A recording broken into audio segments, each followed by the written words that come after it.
Attorney general منصور عثمان عوان نے لاپتہ افراد کمیٹی کی رپورٹ اسلام آباد ہائی کورٹ میں پیش کر دی۔ لاپتہ بلوچ طلبہ کی بازیابی سے متعلق قائم کمیشن کی سفارشات پر عمل درآمد کیس کی سماعت اسلام آباد ہائی کورٹ کے جسٹس محسن اختر کیانی نے کی۔ وفاق کی جانب سے اٹارنی جنرل منصور عثمان عوان جبکہ لاپتہ بلوچ طلبہ کی جانب سے وکیل ایمان مزاری اور ہادی علی چٹھا عدالت میں پیش ہوئے۔ جسٹس محسن اختر کیانی کا کہنا تھا کہ اس عدالت نے ایک کمیٹی بنائی تھی۔ 10 سال میں کتنے لوگ گرفتار، لاپتہ یا ہراساں ہوئے؟ اٹارنی جنرل کا کہنا تھا کہ انٹیلیجنس ایجنسیاں کسی بھی شخص کو ہراساں نہیں کر سکتی۔ اس معاملے پر کچھ پیش رفت ہوئی ہے۔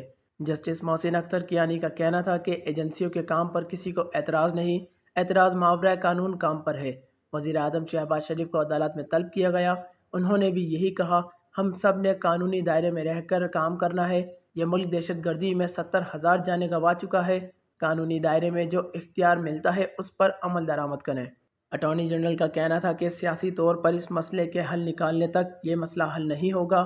جسٹس محسن اختر کیانی نے سوال کیا، آپ یہ مانتے ہیں کہ یہ ایک سیاسی مسئلہ ہے؟ ہم نے باہر سے کسی کو نہیں بلانا کہ آ کر وہ مسئلہ حل کرے۔ غلطیاں ہوتی ہیں اور غلطیوں سے سیکھ کر آگے بڑھنا ہوتا ہے۔ یہ 21ویں سماعت ہے، آپ کی محنت سے کئی اسٹوڈنٹ بازیاب ہوئے ہیں۔ اٹارنی جنرل نے کہا کہ ہم نے لاپتہ کیسز میں بہت کام کیا ہے، جو رہ گیا وہ بھی کریں گے، تھوڑا سا وقت دے دیں۔ لاپتہ افراد سے متعلق سیاسی حل بھی تلاش کیا جا رہا ہے۔ ایڈوکیٹ ایمان مزاری کا کہنا تھا کہ لواحقین کو ڈرایا دھمکایا گیا ہے۔ لاپتہ افراد پر جو کمیٹی بنائی گئی اس میں سے کوئی بھی لواحقین سے ملنے نہیں گیا۔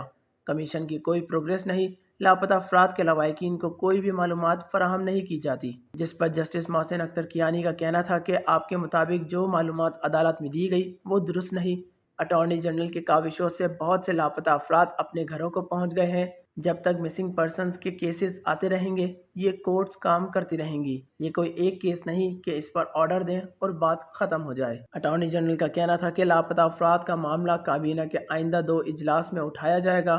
عدالت D G I S I, D G M I اور ڈی جی آئی بی کی کمیٹی میں تبدیلی کرے۔ اس کمیٹی میں ڈی جیز لیول سے نیچے کے لوگ شامل کریں تاکہ کوارڈینیشن آسان ہو۔ عدالت نے اٹارنی جنرل اور ایمان مزاری سے مکالمہ کرتے ہوئے کہا کہ میں آرڈر جاری کروں گا، وہ آپ دیکھ لیں۔ اٹارنی جنرل صاحب یہ بتائیں کہ آپ جیسے لوگ کہاں ہیں جو یہ مسائل حل کرتے ہیں؟ عدالت کا مزید کہنا تھا کہ ہمارے پاس ایک اور لاپتہ فرد کا کیس ہے، اس میں بھی آپ آئیں، جس پر اٹارنی جنرل نے یقین دہانی کروائی اور عدالت نے لاپتہ افراد سے متعلق کیس کی سماعت 14 جون تک ملتوی کر دی۔